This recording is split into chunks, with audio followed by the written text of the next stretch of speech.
Edison Motors has received approval for one of their trucks. Do you know which one? It's the diesel only one, right? 15 liter, or the X15 Cummins with an 18 speed. When I saw we got approval on their YouTube, I was like, oh my gosh, because I'm a member and I watch everything they put out like right away.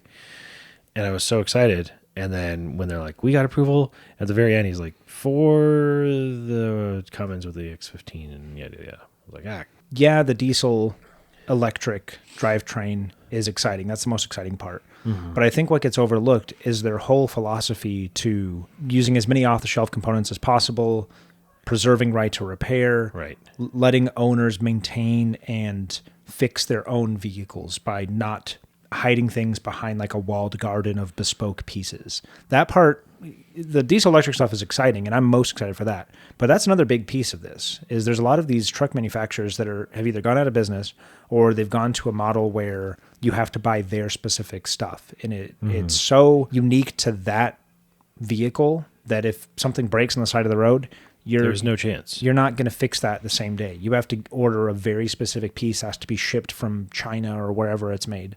And heaven forbid, you're carrying something that's perishable. I didn't know this, but apparently cattle, if the truck isn't moving, they can suffocate, even with all the holes in the sides. Oh, because it creates airflow through the... Yeah. Oh. Anyway, so what we were saying is that Edison Motors does not use bespoke parts. They try not to.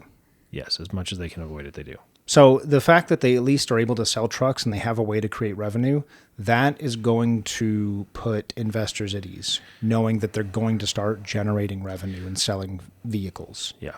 And there's a lot that goes into making these trucks and working out all the kinks in their production lines and everything. It's going to be really good for them to just start making vehicles and just get that momentum going. Even if it's not the cool diesel electric ones that we're excited about, it's still promising that they're creating trucks and Canada's letting them sell them on the road to customers. Right. Can I just say, though, that thing looks so cool. It's very cool. It's like I have spent enough time looking at different semis now. Like they all look like the same thing to me before you introduced me to Edison. Mm-hmm. And now I look at all these different like jelly bean shaped semis and I see this and I'm like, dang, that's so cool. Mm-hmm. I love the way this looks, and I love that any given piece could be 3D printed or manufactured easily by yourself. Just look at how many flat sides there are, how easy it would be to replace so many of these components. Yeah. And you're right. I think being able to sell anything at all is its own hurdle, and that should be celebrated, even if the most exciting part of what they're doing is still yet to be delivered. Yeah, and for those that somehow don't know, we talk about Edison all the time, but it is essentially a train drivetrain. It's an electric powered truck with an onboard diesel generator. So you fill it up with diesel fuel like you would any other truck, but the engine that goes in it is significantly smaller and more efficient than an engine you would find in a conventional semi-truck.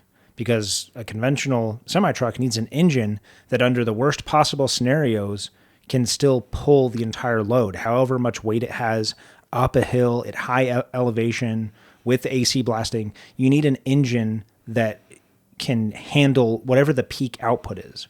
Whereas if you switch to a really efficient and small generator, just still an engine, but just something made to be a generator to run at one consistent RPM, it keeps the battery and electrical system charged, and then the electrical system handles the variations in demand as they go up and down, which it can do much more efficiently than a big diesel engine can. Because you have a really, really big engine, it doesn't do well. It is not good at being efficient and using very little fuel. Mm-hmm. For example, do you know what a Jake brake is? It's like an engine brake, isn't it? Yeah, it's an engine brake, yeah. But to use your engine brake to slow the vehicle down, you're still burning fuel. You're still burning fuel to slow down and burning fuel to speed up. Whereas the diesel electric, they can use regenerative braking, especially on a vehicle that weighs as much as this thing does, fully loaded. You could actually regain a ton of energy if you're braking downhill with it. They predict for logging routes 70% fuel savings. Yeah, on very specific routes where the trucks go up the hill empty or up the mountain empty, load up with logs, and just regenerative brake the whole way down the mountain. They can make it to the top with basically nothing left in the battery and make it back just fine. So they're awaiting approval from Environment Canada. Environment Climate Change Canada. Yeah. to use those generators on the vehicle on the road. Yep. Well, good luck to them. Yeah.